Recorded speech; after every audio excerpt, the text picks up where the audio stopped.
Hey everyone, it's Holy Week, arguably one of the most important weeks out of our church year.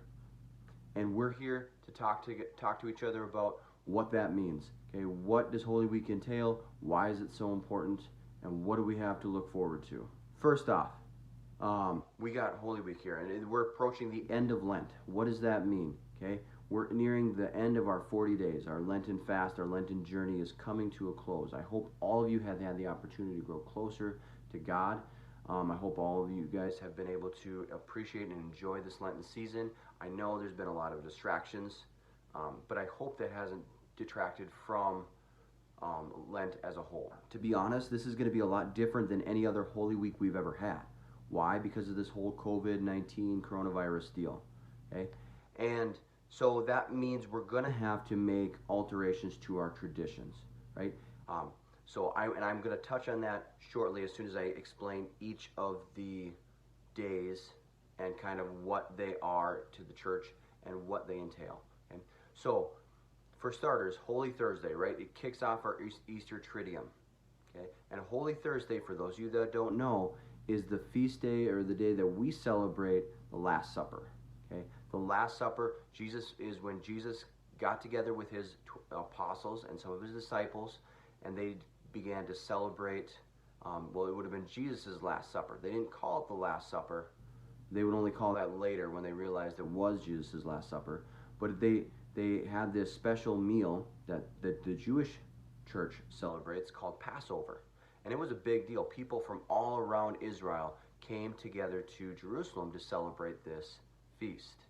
Okay? And so we had Palm Sunday, right, in which Jesus came in and everyone, waved the palm branches and was so happy to have Jesus here. The Pharisees, in this meantime, were plotting, like, when are we got Jesus is here, we got to do something, we got to arrest this man. Okay, Jesus, knowing that his hour is at hand, celebrates this last day with his apostles, and in this moment, in this moment where he knows it's his last moment, he is giving us what would eventually come to be known as the Eucharist, in which he says, "Take this, all of you, and eat of it. This is my body, which will be given up for you." Okay? And he passes the bread around to his disciples. Now, the bread that they would have used was an unleavened bread, right? Which is why we, as a Catholic Church today, celebrate our Eucharist with unleavened bread. Then he says, "Take this, all of you, and drink from it. This is the cup of my blood, the blood of the new and everlasting covenant, which we poured out for you and for many for the forgiveness of sins." And so Jesus, in this moment, institutes the Eucharist. One of the other things that marks the Holy Thursday Mass, as far as traditions go, is the idea of washing of the feet. Some of you guys out there may have had the opportunity to participate in the washing of the feet during a Mass.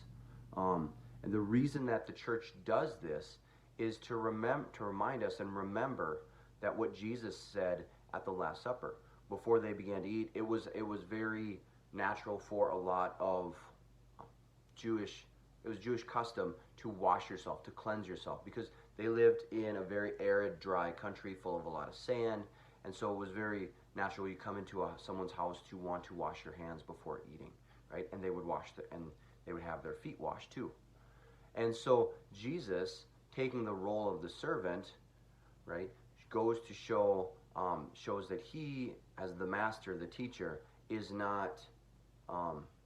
willing to wash the feet of his disciples. Okay, and in doing this, teaches us that we need to go out and be servants to one another, right? We come here to serve. That's kind of our mission, is to serve others. Okay, God, others, then ourselves. So Jesus does this. This is why we have the washing of the feet. Okay. Next is later that night he becomes arrested, which is why we end Holy Thursday Mass with the stripping of the altar, because Jesus goes to the Garden of Gethsemane. He gets arrested.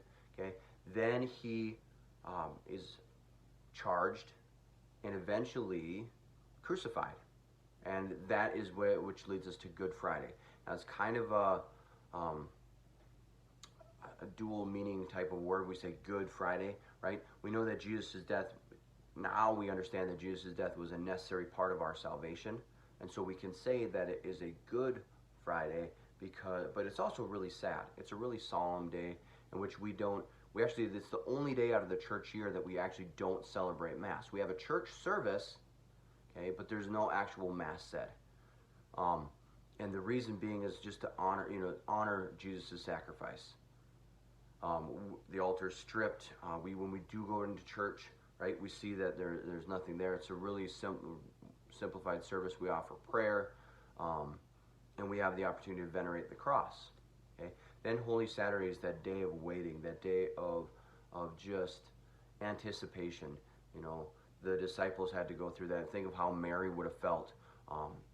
This Jesus who everybody, you know, all these people thought was the Savior of the world, died, and they expected something great to happen, and now he's dead, and they're kind of lost. And then we edge into the Easter Vigil on Holy Saturday, which will usher us into Easter. Okay, and it's that day of celebration in which we now, hindsight, know that Jesus did rise from the dead, that he's alive. Okay, and I want to get into that on another video. But what we got going on now is we got Holy Week. Okay, and some of you guys might be asking, what are we going to do for Holy Week? Like, we can't go to Mass. We can't because of COVID-19. We can't go to the Good Friday service, right? We can't go to Holy Saturday, and these are Easter traditions for a lot of us. So what does that mean? What are we going to do? Okay, and I got a couple suggestions for you guys.